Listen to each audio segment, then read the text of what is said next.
Well, joining me now is the VOA political correspondent, Jim Malone, to take us through some of the expectations and what exactly should we hope to see in this election. Many thanks for being with us, Jim. Sure.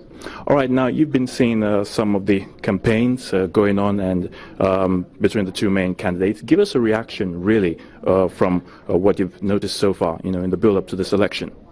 Well, this has been a campaign in one sense that has pitted two flawed candidates against one another. And so one calculation will be at the end, whichever voters feel is less flawed is likely to win.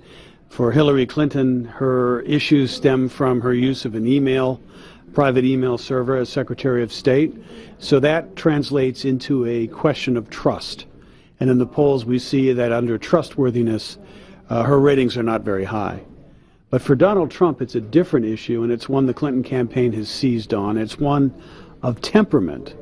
The Clinton campaign argument is that Trump is temperamentally unfit to be president through the various comments he's made over the months and his alienation of various ethnic groups. So in one sense, for voters, the decision will be, what's the issue that's more important to you? One candidate who's flawed on trust, the other one who may not have the right temperament to be president. That's one way to look at it. And as we know, in the final hours, Clinton has a lead in the polls, both nationally and in the key states that will determine the outcome. So we'll be watching to see if her modest but durable lead holds. And, give us a feel of what you think will be happening, after the elections are been conducted. Well, this has been certainly the most divisive and acrimonious modern election, perhaps. The rhetoric has been strong on both sides. Both candidates are seen negatively, so therefore voters are already unsure that no matter which one wins, whether or not they can bring the country together. That will be a great focus, though, right after the election on who can bring the national healing. And in this case, there'll be a lot of pressure on the winner, but I think there'll also be a tremendous amount of pressure on whoever the loser is, because that person will have a role in at least setting the stage for the possibility of bringing the country together. Mr. Trump, of course, in one of the debates, raised the stakes on this when he, raised some doubts as to whether he would accept the outcome of the election. He later went on to say, well, he'll accept it if he wins, but he may have a high bar to meet here if Clinton, in fact, does win.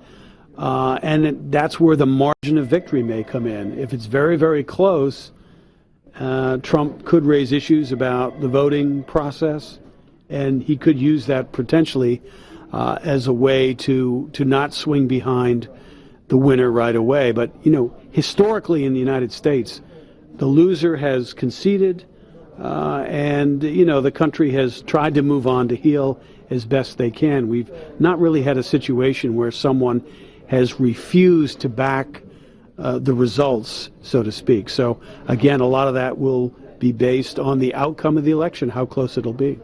Well, thank you so much, Jim Malone, for spending time on this historic U.S. election. We thank you so much. My pleasure. Thank you. There you have it. It will definitely go down as one of the biggest events in American politics, the U.S. election on November the 8th. And we'll definitely be keeping tabs to find out who eventually will come out tops. Ayotunde Balogun, reporting for Channels Television News.